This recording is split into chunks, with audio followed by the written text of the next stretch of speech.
Alright, so going ahead and changing the spark plugs here on the Crown Vic. Things we're going to need: torque wrench, obviously get the spark plugs to the correct torque spec. Blowgun, a lot of debris on this engine. I'm actually going to blow off the whole engine to begin with, but anyway, the coil packs actually go straight up and down, so there's a well that the spark plug is in. We obviously want to clean that out, make sure no debris comes in when we have the spark plug out. Various socket extensions. We're definitely going to need a 7mm socket. Articulating, you can do that two ways. You can have an articulating one, but you also could have just the little extension here that's also articulating, and you just attach your socket to it. Same thing goes for the spark plug socket. I actually have an articulating one. I actually did this before on an F-150, 2000 F-150. I have a little PTSD from that, mainly because the back cylinders, I think 2 or 3 of them, were underneath the windshield cowl. So they were pretty hard to get out. So anyway, probably definitely at least want something like this. I've also seen some people that have socket extensions that, on the end they're kind of like a ball shape, so it allows the socket itself to swivel. That might also work in your case. Obviously need a ratchet, dielectric grease. I like to put dielectric grease in the boots, keep any water or debris out. I already mentioned him. Obviously we're going to need spark plugs. I ordered the ones that are the ones meant for this car. So Motorcraft, I believe they're double platinum. And I also ended up just getting new boots. I'm pretty sure that this car has 143,000 miles on it. This should be at least the second set of spark plugs going in here, so I figured they might look pretty crappy, so we'll go ahead and change those out too. Spark plugs I'm using here, Motorcraft, they're the AGSF 22F-M1. These are for the Crown Vics with flex fuels, like this, the one I got. Gap wise, it should be between 0.41 and I believe 0.47. They come pre-gapped. I always do double check them. So far, the first one I pulled out is at 0.44. One thing I like to do, when I am working on disconnecting various electronics from a vehicle, I do like to disconnect the negative battery terminal. This one's an 8mm. Obviously, just go ahead and loosen her up, pull it off. Make sure you kind of put it off to the side so it doesn't reattach. First thing we're going to do is we're going to remove the air tube here. Reason being, it's obviously on top of the driver's side cylinder here, and it's blocking the back 2 cylinders. So in order to get those spark plugs, this guy's got to come out. You have 2 options, and I failed to mention when I was saying what you need. You also need an 8mm socket. You could also use a flathead screwdriver to remove this here clamp. It's also up to you. You can remove the clamp here and just remove the hose. I'm actually just going to remove the whole air box, which means you're also going to have to disconnect the mass airflow sensor. And then you're also going to have to disconnect the breather here that goes down to the PVC valve. So the first thing I'm going to do is the mass airflow sensor. You guys can't see it. One fun thing I'm sure you all know about working on cars is what kind of, tab or whatever, do you push it in, do you pull it out, do you do you press it in, press it down to disconnect the various electrical connectors. This is one of the ones that has a little tab that slides out. Mine is a little stuck, but if I wiggle it once the tab is out, it eventually comes undone. So there's that guy.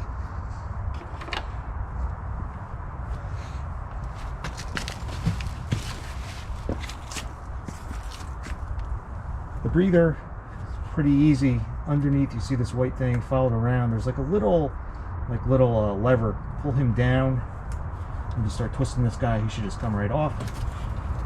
pretty easy. Let's do this guy here, get him nice and loose.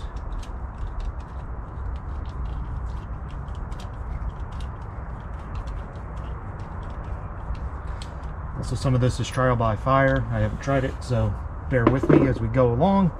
I'm going to undo the two tops here. Airbox. Let's lift him up.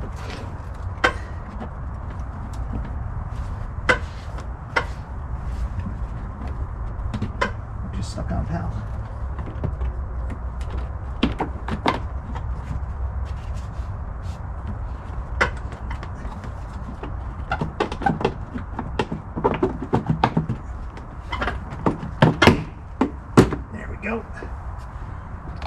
Got a bunch of tabs down at the bottom here. This air filter actually looks pretty good. I bought a new one though, so that's kind of why I wanted to do that. Let's see what's going to happen with this guy. And, you know, these hoses are pretty old, so try and be gentle. There we go. Okay, he's off. Also, should do this when the car is cold. We have, you know, spark plugs that are made of steel, and the top of the cylinder heads are aluminum, so keeping everything cool kind of gets everything shrunk down. You know, we don't want anything snapping when we're trying to take a spark plug out. Okay, we're going to start with the driver's side. Front cylinder up here. Sorry, I don't know which numbers are what. Haven't looked that up yet. I'm going to start off by blowing off.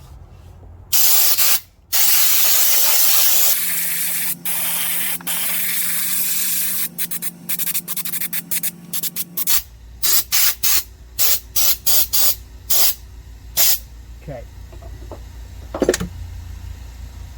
Gonna unclip the top of the coil. Again, what kind are these? These are ones that you pull the tab in and it should just come right out. There she is. Next, we're gonna remove the screw for holding in the coil. That's where your 7mm comes in.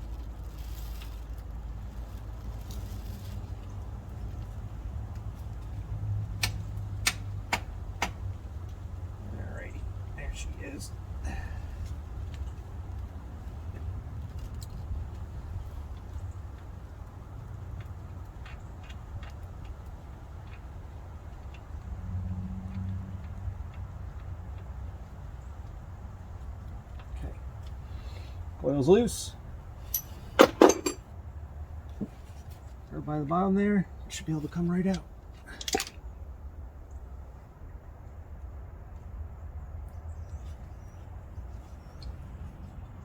There's that.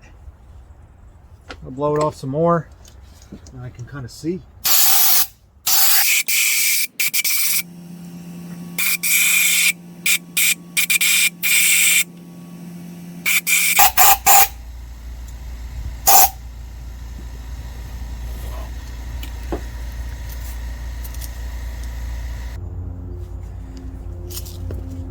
Gonna go in our good old socket wrench socket. Yeah, socket for the spark plug. I like to mix up my words every now and then. If you haven't figured that out yet. Anyway, she's in. This one's pretty straightforward since fuel rail's not in the way, so not using any articulating ones. Lefty loosey, righty tighty.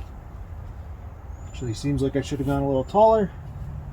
I'm gonna use this. Let's see here. Let's see what she feels like. It feels all right.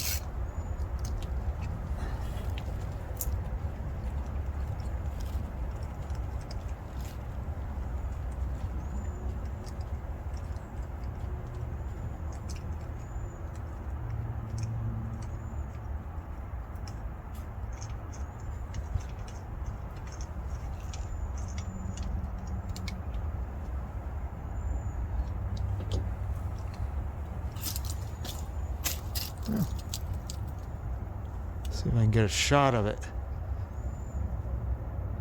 They don't look terrible, but since I got it out and I got new ones, let's go ahead and change them.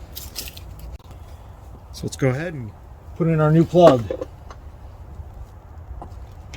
No anti-seize. That seems to be the new rule of thumb. Sounds like that can cause issues potentially when the anti-seize kind of gets in the threads. Things can get over torqued. Lots of bad things can happen there. Sounds like even plugs could potentially blow out as well. I don't put him too far in my socket here, just a little bit, just so I know when I pull him out he's going to come out. We're going to start by hand. It's pretty important. And I like to go left first. Remember, lefty loosey. You know, once I feel that it kind of sinks into the threads, then I'll start tightening it. I don't want to cross thread this. It would be awful.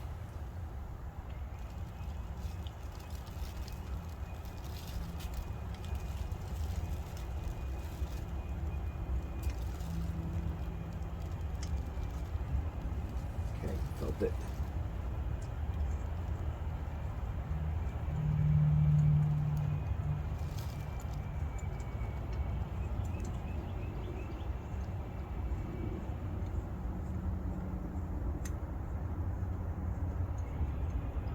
Alright, and tight there.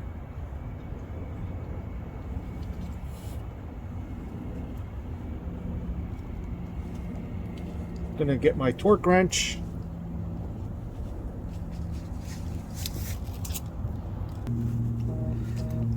I've heard various torque settings on all this in red. They're not supposed to be very tight.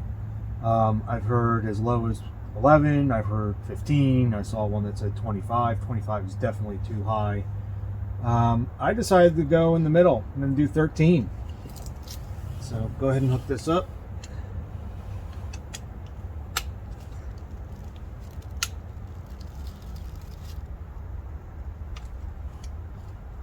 Alright, clicked.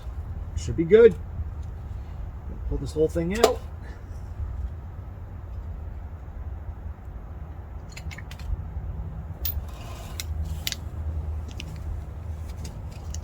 We'll redo the boot here and then we'll put it back on.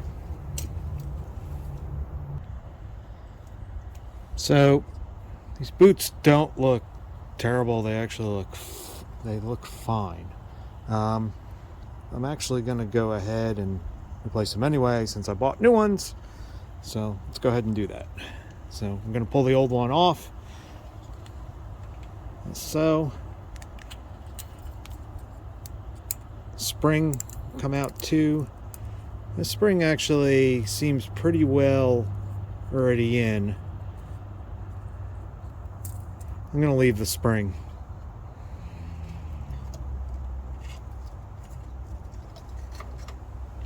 Say goodbye to Mr. Old Boot.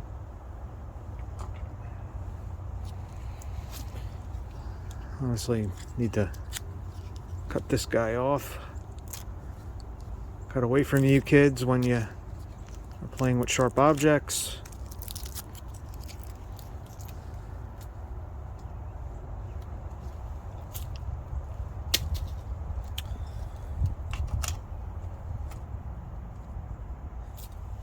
It's dielectric grease. I'm going to add some to the top and I'm going to put some on the bottom. I like to use a Q-tip. Some people probably don't, since it might leave residue, but I'm not overly concerned about that. I've done that in the past. This looks like the better side here. Just gonna slab some in on there. Let's see, I'm gonna slab some in here and get a little more.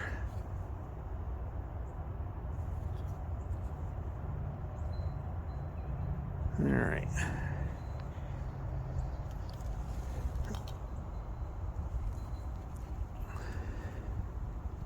Sorry, put this back on.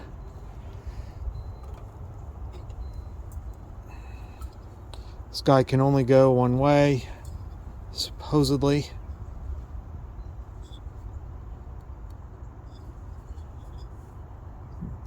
Match up the flat to the flat. Get the sucker in. It's just the reverse. Kind of push it down till you feel it kind of hear the, kind of could feel it pop on.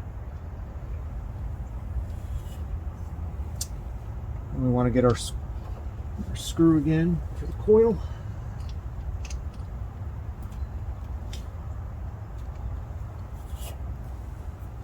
Let's start with the hand on that. Do some lefty loosey righty tighty again. I actually learned that phrase when I was a teenager, not when I was a little kid, and it has stuck with me ever since. Lefty loosey righty tighty. I guess except if you're changing a propane tank or something else. These don't have to be super tight, obviously.